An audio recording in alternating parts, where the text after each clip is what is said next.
A few months ago, I was at a bookshop in Lagos, Nigeria.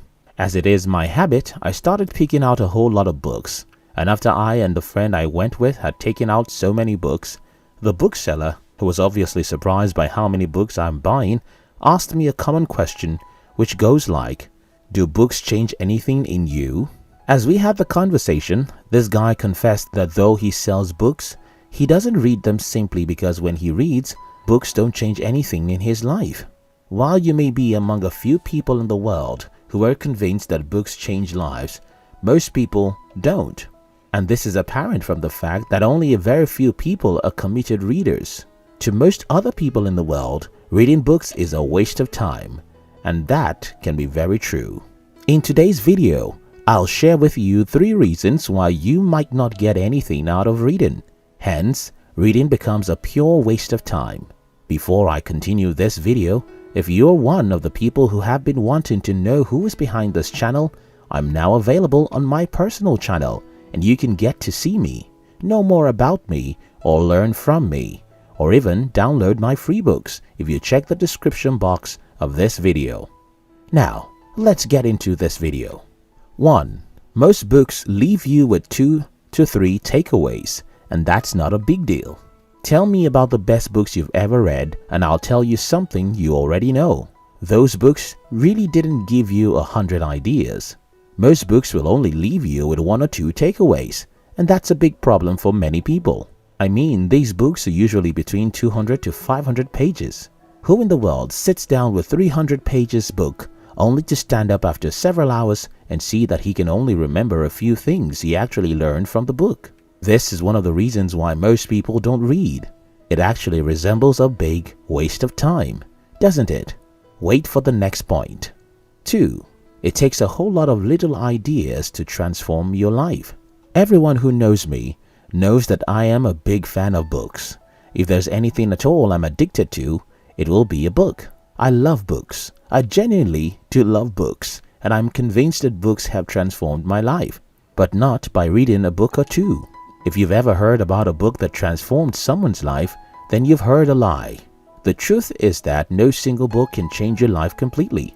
Like most things in life, there's compound interest in how our lives are being transformed. So it usually takes a whole lot of little changes, and I'll explain with some practical examples. Around the year 2007, I read The Magic of Thinking Big, and that book changed the way I see myself. But that wasn't enough to completely change the history of my life. In 2006, I read Rich Dad Poor Dad. The book confirmed my suspicion about the school system and taught me about assets and liabilities. Yes, those were good lessons, but again, your life will not suddenly change because you know those 2 things. Around the year 2007-2008, I read Awaken the Giant Within. The book left me believing that I can achieve whatever I wanted if I could model other people who had done it before, among a few other things I learned. Again, your life will not completely change just because you know these few things. In the year 2015 thereabout, I read The Purple Cow and Idea Virus. Those are some of the best books of my lifetime. But again, few lessons you take away from those books will not automatically make you rich.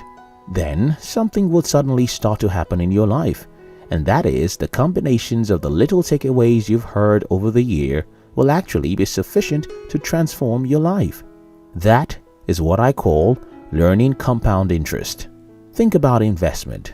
Even the greatest investor the world has ever known, Warren Buffett, needed to wait so many years for his investment to make him a billionaire.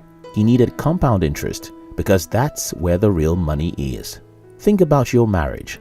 You might feel that you love your partner the day you meet her, but just wait for a few years and you'll see the effect of compound interest.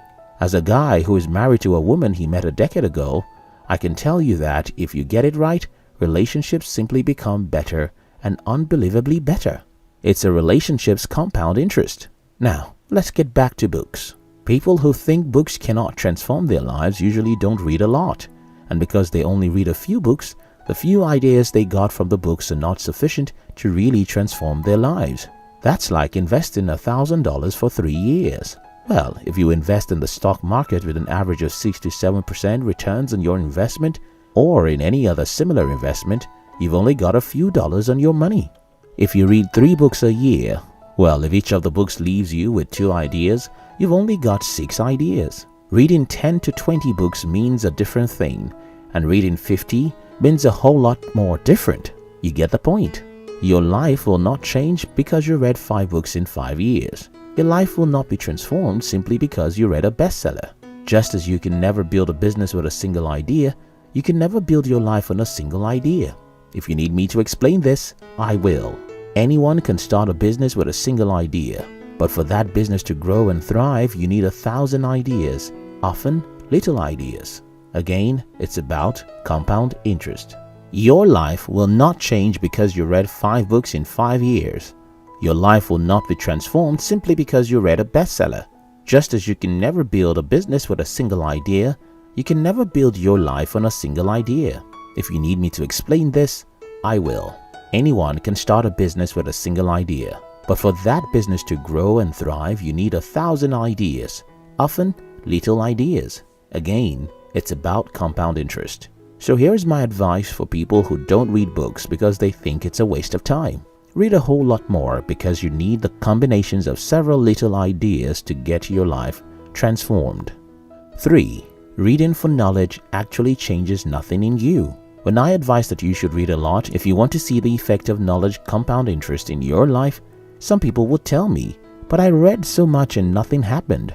Well, I know a few people like that. I have friends who read many books about money and they are still broke. But guess what? They really never do anything with what they read. A few times they did something, they run back after a few failures. So, here's the thing. The purpose of reading shouldn't be to get you knowledge. Yes, you heard me correctly. You're not reading for knowledge, but for actions. Books are not supposed to make you know. They're supposed to make you do. It's about doing. Before the year 2008, when I went fully into the business world, I had read about 250 books. And you might be tempted to think that the reason why I had the courage to go into the business world, even though I had almost no money, was because I read a lot about business. That assumption would not be absolutely correct, because there are so many people in the world who read more than I do, and they are still broke because they never really get themselves to take action. For such individuals, reading books is a waste of time. So what is my point here? Well, reading a book about marriage won't necessarily make your marital relationship better, except you follow the simple advice you read in the book. Reading 10 books about money won't automatically change your financial situation, except you stop spending the money you don't have and learn about investing or starting your own business. And listen, starting your own business or starting an investment plan is even nothing. If it is about starting, everyone will do it because everyone can start anything. Anyone can go to the gym for 1 week because they want to lose weight. Everyone can be a good husband for 1 week because they just attended a marriage seminar. Everyone can start a business and run it for 3 months. These are not a big deal. I failed in the business world for 8 long years before I had my breakthrough. Listen, that's what most people cannot do, and that's the real deal. So, you don't want to read books just to have the knowledge, but to use the knowledge. You don't just want to apply the knowledge for a few weeks. You want to stick with it and remain persistent for as long as it takes you to get the desired result. So, here is the summary of this video. First, every book, no matter how big they are, is likely going to leave you with only a few ideas on how you can change your life. Don't be discouraged. It's absolutely normal. Second, because of the above reason, you have to read a lot. So there will be a kind of compound interest in knowledge. Third, don't read to know. Read to do. And when you decide to do, decide to remain a doer for as long as it takes you to achieve your desired result. I'm a doer, and I love people who don't only learn, but also force themselves out to take action. If you are one of the people who want to know who is behind this channel, now you can see me, or even have some relationship with me. Simply join my personal channel in the description box of this video. I love you.